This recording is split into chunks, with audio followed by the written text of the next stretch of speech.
racing fans, and welcome to another edition of our Get Hot, Stay Hot podcast, co-hosted by yours truly, Peter Rotundo Sr., and the ever-lovable Lee Davis.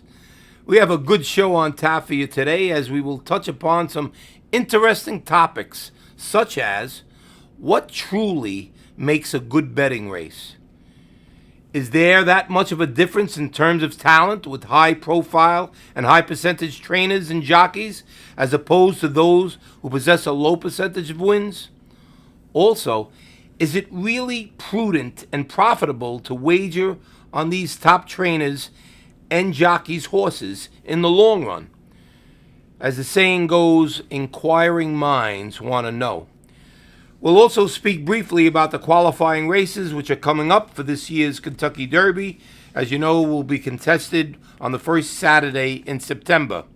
Also, Lee and I will talk about our future Kentucky Derby pick, Finnick the Fierce, and tell you about the prospective entrance for the Belmont Stakes, which is just around the corner, June 20th, less than a month away. So as the great Mary Ryan, morning announcer at Saratoga for decades, used to say, let's get tied on.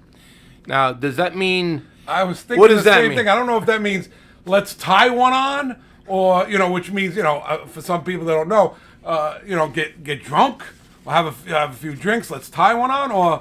I don't know. What do you think? I think it's a horse terminology. I hope it is. I mean, I really think. I mean, I love listening to how many years we going there and having breakfast, getting my coffee, and watching the workouts and listening to her announce all the jockeys and the trainers. She knew by sight. She knew everything. And when a professional journeyman would get on a horse and work a horse out for one of the top trainers, she'd know everybody. Right. She know the horse and the jockey. And my favorite was when she used to call out Julie Crone. Right. And passing the stands right now, ladies and gentlemen, Julie Crone. Right. Julie Crone. If she said it once, she said it 100 times, but she was she such... had excitement in her voice. Yeah. She had passion. Right. Something that we love. We're Yeah. passionate guys. So that's why we always enjoyed I think we're listening. passionate to a fault. I think a lot of people have said to us in the that's true, past. sometimes. I think some people have said they could take us only in short doses. Small doses. Right. Yes, right. Small doses. Yeah. But anyway, so how you doing, Lee? What's going Yeah, on? not bad. Everything is, I'm hanging in there. I have a couple of things that are bothering me right now. Nothing, pertaining to horse racing or handicapping.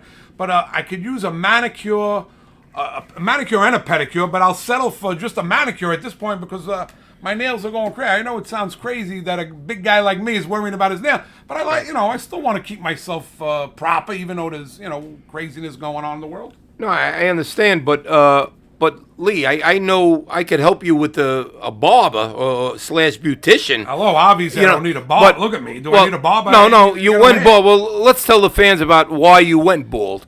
We were at why dinner. You think I went bald? No. Well, why I think why? okay. Yeah, of I course. thought why back in the day why you No, said, well, I'll even say that.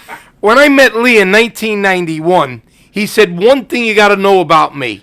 Look at my hair. I'll never go bald. Well, it took him 29 years to eat those words. But no, just to give you a little background story. I'm out with my son having dinner. It was actually in the city just before Christmas. Right. And as we're sitting down, he looks over to Lee and says, Lee, it's about time. So Lee goes, it's about time for what? She says, whatever that little hair that's growing on your head, Right. you got to Time shit. to buzz it. Right. So we have the same barber, Lee and I, and she told me once before, because I even suggested, what do you think, maybe you should shave Lee's head? She says, it's not going to be a good look, Peter. So she was talking a book because I pay her to get it. You know what I mean? Oh, is that what it was? Yeah, because she's got figures. If I go bald, she's out of a customer. She loses a customer, so she's got to obviously say, no, it's not a good idea. Which, now that I think about it, it bothers me because, be honest. Tell me, you know what? Shave your head. I would still go back there and let her shave my head every few weeks. I don't care. Right. Instead of doing it myself. It right. bother me. But I remember I was watching TVG, as I normally do every day, and I get a call from our barber. And she calls me up. She says, Peter, Lee's in the chair. He wants me to do it. I said, I said, listen, my son says he's got to do it. He's got to do it. And she says, well, I'm really against it, but I'll do what you say. And I got news for you. It's not bad, right? No, it's not bad. You get used to it. You get after a used while, to it. right. You get used to to it. after a while. There's no doubt about But it. that's my biggest problem at this point. And I know you got a barber now. Well, this is it's not really a barber. She's a waitress. And how I found out that she was a barber / beautician was that while we were on the boardwalk, my friend Vinny, who's you know Vinny. Yeah, Vinny, Giuliani's bodyguard. Now he's your bodyguard. Well, yeah, I know. I feel, you know what? I feel so like protected when I'm walking we walk every 2 miles. We walk 2 miles a day on the boardwalk. The guy's a big guy, 250 pounds, 6'4", right. carries a gun. Right. You're like you walk around like who do you think you are? No, I know. You know the guy's prepared. I've never been accused of looking like Rambo, so you can understand having a guy like that next to me. I feel pretty confident. All right. Well, Well, anyway. he knows the girl or something? Well, he knows the girl, from the diner. And what happened was she was just talking one day, and we were complaining about our hair so long and this, that, the other thing. And she goes, you know what? I went to beautician school 30 years ago, and I dropped out a week before I was supposed to get my license. And I said, oh, my God. And she said, oh, my parents were mad at me and everything. She says, but I still remember how to cut. Right. I said, gee, would you be nice enough to cut our hair? We'll pay you and everything. You got nerve. The two of you is taking a shot with a Right, woman who failed out of beauty school to cut your hair. Well, And she you're such didn't- a vain guy. I would think you would be terrified but that some random woman that you don't even know cut your hair. I know, but I have a reputation to uphold, you know what I mean? I don't look my age, and if I was starting to look my age with the hair going over my crazy, ears and right, everything. right. But anyway, so we went to her house, and outside her house, she got a set up like she shop. set up shop, 2 lawn chairs from Home Depot. Right. And now we had, she says, I don't know what I'm going to do to put a sheet over your, to protect your clothes from the hair. Right. So she went in her bed. She got a bed sheet, Oh, Jesus. and she put it over us. Oh, my God. And she cut our hair. And you had the mask. Had the mask on, the whole thing, doing the corona thing. So Yeah, you're everything being was safe. That's exactly. good. All right. And lo and behold, Came out good. it was the best haircut I ever received in my life. Well, I think you might be saying that because you haven't got a haircut in so long by a professional. No. And I think if I cut your hair, you would have. But you know what? I feel like we cheated on our barber. But what am I going to do? Closed. They're I know. not open. What are you going to do? You got to do the next best thing. Improvise. We improvise. Well, maybe we should have called her up and say if she could, make a visit. Right. And well, but I don't know. I don't know what's proper nowadays. But anyway. But so she cut your hair, and she has all the equipment and everything. No, she doesn't. Actually, she didn't have any equipment except she had some she didn't scissors. cut Well, she your had hair. some scissors, but Vinny, thank God, bought his buzzer. his buzzer. Right. I asked him, Vinny, how long you got this buzzer? For 25 years. So just picture the scene. It's a bright, sunny day. It was about 72 degrees, and she's over there with a bed sheet over us, cutting our hair. I wish we had a picture of that. We should have Could videoed have it. put that on the podcast. Oh, Just a definitely. picture right Exactly. on the Twitter page. Right. But anyway, I'll tell you, just another day in the life of Team Rotundo. So maybe if you talk to her the next time, see if she does nails. Right. I'll bring my own clippers, my own file. I just need a person to do it, and I prefer a woman to do it. I'm just used to going to a woman Yeah. to do it, and I hope that she can help me out, or maybe she knows somebody could help me out. Speaking about that, I remember that time when Camilla, one of our friends from Staten Island, we were going. You want to go to a nail salon? She says, "What's a good place?" And she brought you to a place where there was a little woman. How do you say it to be politically correct? She was a little person. Yeah, she was small, a midget.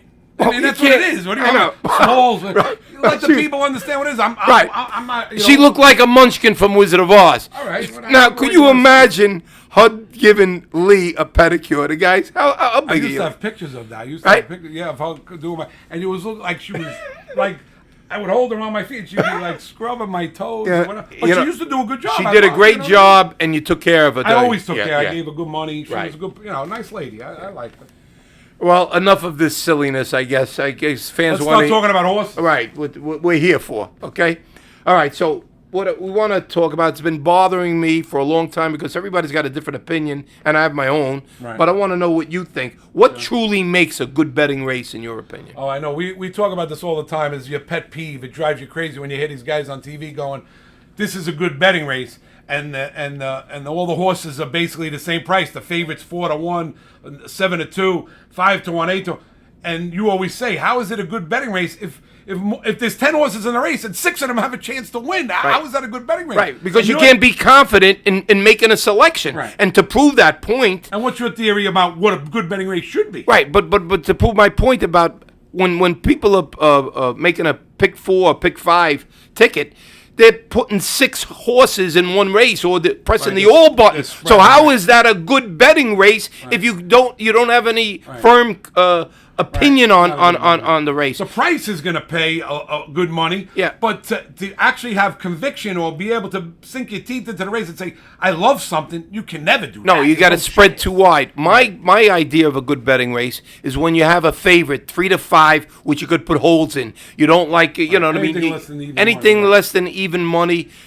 Because the other horses in the race are going to be inflated. Right. And my point is that's a good betting race. Right. And, I had a friend, God rest his soul, Kerry Photius, who wrote the book, Blinkers Off. He had told me one time, when you're constructing a pick 5 ticket or a pick 6 ticket, when there's a 3 to 5 shot and you really don't like them, just throw them out and single the horse that you really like in the race. Right. Because so many times... people are singling that race with the favorite. So maybe 60-70% of the... and then it's like a pick 4, or if it's a pick 6, it's like a pick 5. Right. Because everybody has the same horse. Right. So what good is, you don't want that horse to win anyway, but especially if he's suspect. You see, our theory is it's not how many wins you have a day. Right. It's if you make money at the end of the day. Right. It's all about how much money you make, not about how many winners you can make. I have no problem winning 1 or 2 races a day and coming out with a profit. I don't care. It doesn't bother me to be wrong, because the best of the best, even the jockeys, the best of the best is 30%. Right. So and you know what? And I know it's a great percentage, 30%, whether it be a jockey or a trainer. But there's another side to look at. 70% of the time they lose. Yeah, right. So if all these horses, and that was another point I want to make about the talent of the high profile trainers and jockeys. They lose 70% of the time, 75% of the time, and they're getting bet down. You're getting a bad price. I don't care what the price is. It's a bad price because everybody's betting the best jockey and the best trainer percentage-wise. Right. That they are. So you're getting a horse that should be 3-1. You're getting 2-1, or you're getting 9-5. You're getting 8-5. And in our game, it's about making money. So we're looking for value. We're always trying to find the horse that should be 3-1, and he's going off 8-1. Right. You know what I mean? I look for those all day long. Kerry Photius always used to tell me, don't worry about, but some people are crazed when they say, "Oh, no money for the horse." That's a lot of baloney. Look around at the people that bet horses. Do they look like geniuses to you? I mean, think about it. Right. They're just as good as you are. Right. And my point is, if you take a horse, you handicap a race and you think he's 4-1, should be 4-1, and he's 6, 7, 8-1, you got to send it in on that horse, because you're going to get rewarded for your selection. And some people get scared. And I think that's I agree with you. When I handicap a race, I handicap the race, and I put the odds next to the race, next to the horse that I think he should be, or what I think he's going to go off at. Right. And guys make the morning line. I make my own morning line. You make your own. We have an idea of what they're going to be or what they should be. What we've done a lot of times is when the PPs come out in the daily racing form, maybe 3 days before, we start handicapping ahead of time, and because they don't list the odds. Right. So you're not like saying, getting turned off. Right. You don't let the odds push you or entice you a certain way to pick a horse. Well, you know what? This horse is 3. Maybe I should put him in. No. Handicap the race without the odds. Right. See what you come up with. And then when the odds come out, you might be pleasantly surprised. Where the morning line guy makes it 10, 15-1. Not that it's going to go off that price, but you might have a horse where you think he should be 3 or 4-1. He goes off 10, 15-1. That's when you send it in. That's when you're making your score. Well, look what today you entered a feeder today for the BCBC for Saturday, and you put 2 entries in, and you came in first and second. They were only given 2 entries away, and you won. There were 20 people in the feeder. It was a $20 feeder for the Breeders' Cup. I put 2 entries in because I always put my first choice and my second choice, if I can, in the race just in case. And a couple of races, I only liked one horse. I had no second choice. In 3 races, I only picked one horse, and I put him in both entries, and it just so happened to work out good for us. Right. And I hit a couple of the races where I singled the horse, and I ended up running first and second. They were only giving out 2 entries for Saturday, and I wound up getting a double qualify for Saturday's. So we got a lot of work to do tomorrow because we're going to be alive, and hopefully we could qualify for that BCBC. Which again, BCBC, I love that tournament. It's a $10,000 pot of gold awaiting us. It costs you $10,000 to get in, and you got $7,500 to bet. We've been in it a few different times, and we have some good stories. We have some bad stories. I mean, some brutal stories. You want to talk about the one where I screwed up when we had 13. Oh yeah, well this is the thing. It was one of our later episodes on horse players back in 2014. It was 2013 actually, and I had made in the Breeders' Cup Classic Declaration of War and Mucho Macho Man. Right. Lee made We'll Take Charge. Right. So we had $1,300 left because we were having some tough beats during the day, and we had $1,300 left. So what we're going to do is bet exactas or maybe triples and key a triple or box a triple. So I gave Lee the nod. Bet the way you want, but just use these horses. So Lee, tell the audience what you did. Well, the thing that I should have done was I should have boxed all 3 horses. But I knew we was so far behind, and I wasn't thinking about trying to make 20 grand, 10 grand, 15 grand. I was trying to win the whole thing. So I'm saying it's 1,300. Let me go to my old bag of tricks and do my triple key. And I usually make, normally when I'm betting, I'll make a $20 triple key, 1 horse over 2 horses. It costs me $40. And a lot of times I get lucky and I score out. Especially if the prices are, not real huge prices. So they were mediocre price, horses in the race. So what I did was I made a $200 key, and I put Peter's top choice and my top choice over the other horse. So basically, I didn't box it, and I made some big triple key and exacta keys. And sure enough, Mucho Macho Man wins the race. Your horse never changes leads coming down the stretch. Declaration of War, and We'll Take Charge runs second. And it's nightmare. You see the price afterwards, and we would have won probably 30,000, and it would have been nice to have the money.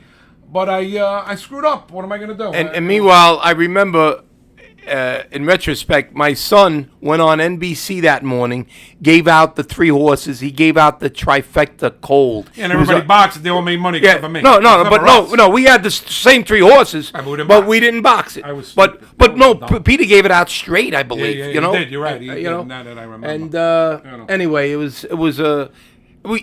Feeling stupid after the race was the worst spot because people were coming over and thanks for the horses. Because we put our picks on the board or whatever. People knew what we were picking. Right, everybody was hugging us, kissing us, whatever. Thanks for the horse we gave us. There wasn't any social distancing at that time, so there was a hugging and kissing. But that wasn't the worst beat we had in the Breeders' Cup tournament.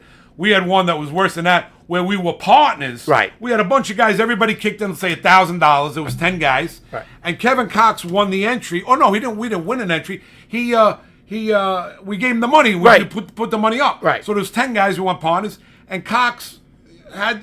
Tell him what happened. Well, this is what happened. He still gets so no. I have nightmares till this day. There's you play with 7,500, so it comes to the last day. There's 2 races left. Right. Okay, Cox got $5,000 left. So he makes a sheet. And by the way, I just want to say Kevin Cox is one of the best handicappers in the country. I respect him, and Lee feels the same way. He and Matt Carruthers are 2 favorites. Right. But having said that, on this day, he picks on his sheet Caracanti, and so he picks Caracanti. And then in the next race, the Breeders' Cup Classic, he picks Bayern and Toast of New York. He picked him 3rd. So Caracanti goes off at 30-1. The horse comes back 60 some odd dollars. And I go running over there because you told me, Lee, he's got it on the show. Right. He's got it on his the sheet that he puts out. He's got to have this. I go running to see him, and he goes, I didn't bet it. And I go, Right. what do you mean you didn't bet? Well, I'm trying He to- gave it to. He go, and I don't- then I felt bad for him because he goes, I didn't want anybody to go broke. We had 5,000 left, so I leashed. I kind of made a couple of, show Exactas. bets or small exactas. I didn't want anybody to go broke. And I went, you got it. I just turned around and walked away. And then to add insult to injury, And you know to what happened? Bayern wins the Breeders' Cup Classic, which I still think till today he should have got supposed to come disqualified. But anyway, so he picks the winner, pays 16 change. He picks the exacta 250, and what we got, he made enough money to give our initial feedback, that our investment, $1,000. That's what it was. Right, Because yeah. he says he just wanted to play Right. it, He wanted everybody to get some money Right. back because he's a good guy. Right. And you know what I mean? Everybody, But in the real world, if you had 5,000, and you don't want to say if if I had but if you had 5,000 send it and you over, got the two 'cause top I don't winners, care if I go broke. And everybody that's partners with me beforehand knows. right? If I come down to the end, I'm betting it all because I'm trying to win the thing. Do you really need your $1,000 back or $500, whatever it came out to? We don't need it. We're degenerates. We're bet like crazy. Suddenly, he's trying to be, the nicest guy. He's a great guy, and he was trying to be a nice guy. And it just, it still drives me crazy. What about and one last story for the Breeders' Cup? I was doing the handicapping for this certain year, and it was the Breeders' Cup Sprint, and I made 3 horses. And I wrote it down. I had to bet 900, the minimum 900 on the Saturday. You got to bet 900 in 6 Per race, races. right, Yeah, whatever. for 6 races. Anyway, so this beautiful, striking woman comes over to me before the race, maybe 15 minutes before the race, and says, "Oh, I've been watching you rooting the horses, you and your friends." I says, "You're so great, but I love the way you get so excited and passionate about the horses. Who do you like for this upcoming race?" So for argument's sake, I say 1, 2, 3. So there's another guy that approaches. He's listening to our conversation, and he's a friend of ours. He's a friend of ours, and he mockingly says, "What are you giving the favorites for? Give us some price horses. Anybody can pick those horses." So now I start to wonder. I look at the board. One's 8-5, one's 7-2, one's like 8-1. P.S. I said, you know what, Lee? I'm going to wait till another race. Forget about it. I don't have to tell you what happens. The horses' prices go up. The triple came, which I picked, $200 triple it paid. Cold, right? We would have had a $200 triple key. It paid $200. So do the math. You're talking $20,000. Plus, no, forget about it. I was sick, and Lee, how did that affect me the rest of the way? Destroyed you. The rest, that was it. You were finished after that. And I was so mad because I don't care what people think. I do what I want to do. If I think this is what I made, this is what I don't care. And you know what? It started going in your head because you're a value player, right? And you started getting nervous, thinking like, I don't pick favorite. Like, right. What am I going to do? And, maybe he's right. This guy. Right. Meanwhile, no. And again, you were destroyed there. And you after that you went on the worst. It was like when what do they call it when you're steaming or you go on tilt, they say, right? When you're a card player, you go on tilt. You were on tilt. You were just donating the money after that. You were just giving it away. I know. I should have just booked all the action. I know. I always, and you said to me, what do you care what anybody says? Right. But I don't know, at that particular time, it just hit me because I looked up on the board, but it was still 15 minutes to go and the price was, could change. Right. No, I messed up. You lost focus. That's what happened. You lost Exactly. focus. But anyway, let's talk about, what's coming up in the next few weeks here. We got a lot of action. We got some qualifying races coming up. The Santa Anita Derby. June 6th. Right. That's points. You get points for that. You get points for that. Right. There's a whole list of races. Right. Belmont Stakes coming up June 20th. That's going to be big. And that's the big points. I think it's 150 for the winner. Yeah, right. That's the big one. Then you've got the Los Alamitos Derby. That's coming July 4th. The Haskell Invitational, July 18th this year. We've got the Indiana Derby. The Bluegrass, and that's the one, Bluegrass at Keeneland. Right. That's going to be run on July 11th, I believe. And they're saying that maybe Basin and Maxfield and our horse, Finnick the Fierce, maybe Finnick running the there. Fierce is looking for a 2-turn race. He's going to bypass the Belmont Stakes. Right. And he's going to look for a 2-turn race. And I did a little research on Finnick the Fierce. Lee and I really like this horse. We had him in the Arkansas Derby. He ran third to Nadal, who unfortunately fractured his leg and won't be racing again. Yeah. But Finnick the Fierce, he's like a blue collar, O'Connor right? He's a horse. blue collar horse. Right. He's a 3-year-old gelded son of Dildon, and he had to overcome a lot to race in Grade 1 competition. He had to have his right eye removed due to a congenital cataract. And, his connections want to go in the bluegrass because it's 2 turns. They think it's better than the 1 turn because they were thinking about the Belmont Stakes. Right. But because the race was, the distance was changed from 1.5 miles to 1.1 miles, That's 1 turn. it's 1 turn at yeah. Belmont. Right. So,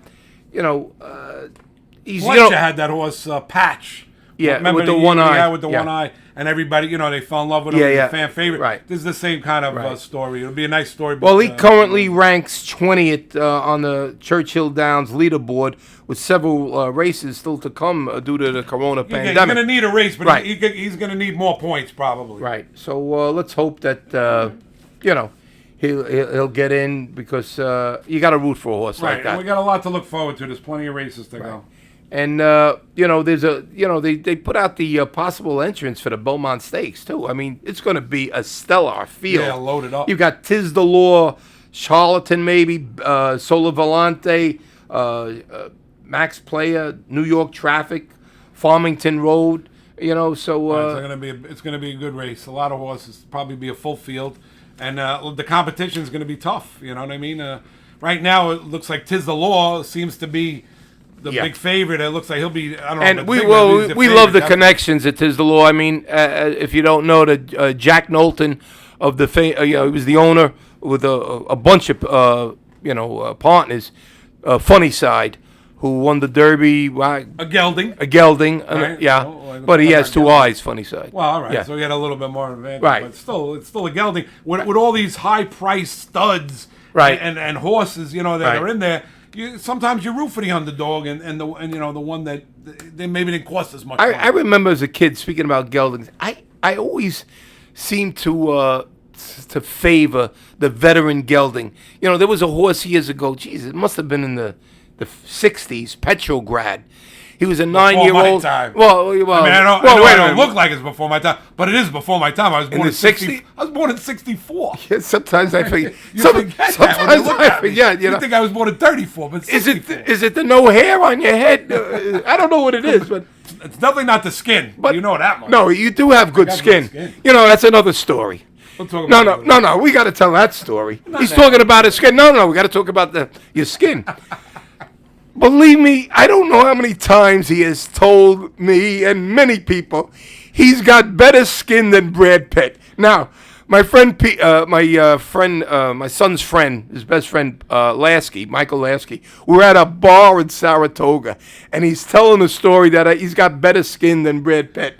And the guy said, listen to me, Lee.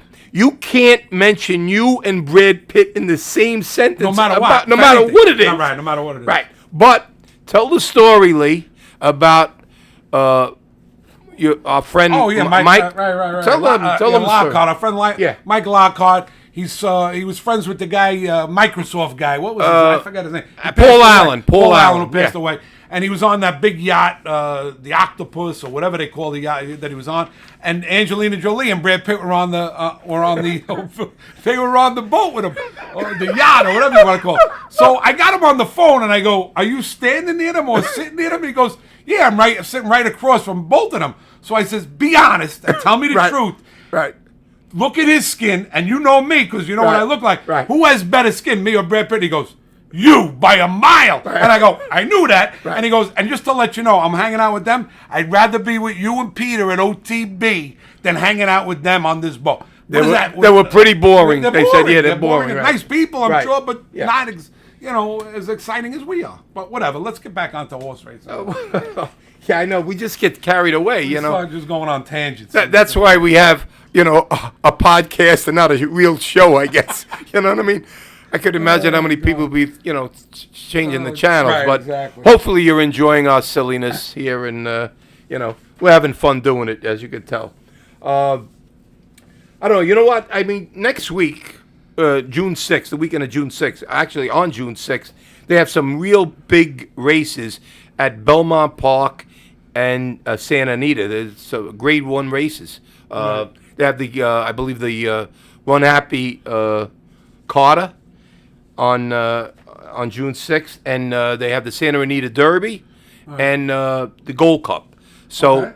We're talking about some real good races, and some good you know we'll do some handicapping for next week, and we'll give our picks, and you know we'll talk about the. I mean, there's going to be some other graded races also, so we'll pick a few out and we'll analyze them. And I'll probably do a late pick 5. I love doing pick 4s and pick 5s. To me, especially to pick 5, because if you're lucky enough to hit a pick 5, they pay really, really good money if you could beat the favorites in you know just a few races. So I enjoy doing that, and especially if the races are formful. You know, it's not like you're running you know, cheap claimers or some, you know, first time starters and stuff like that. If they're formful races, graded races, stake races, I enjoy doing those and trying to come up with a pick 5. And I don't invest a lot of money. We've hit pick 4s and pick 5. Our biggest scores for $40 or $50 investment. Yeah, last March actually.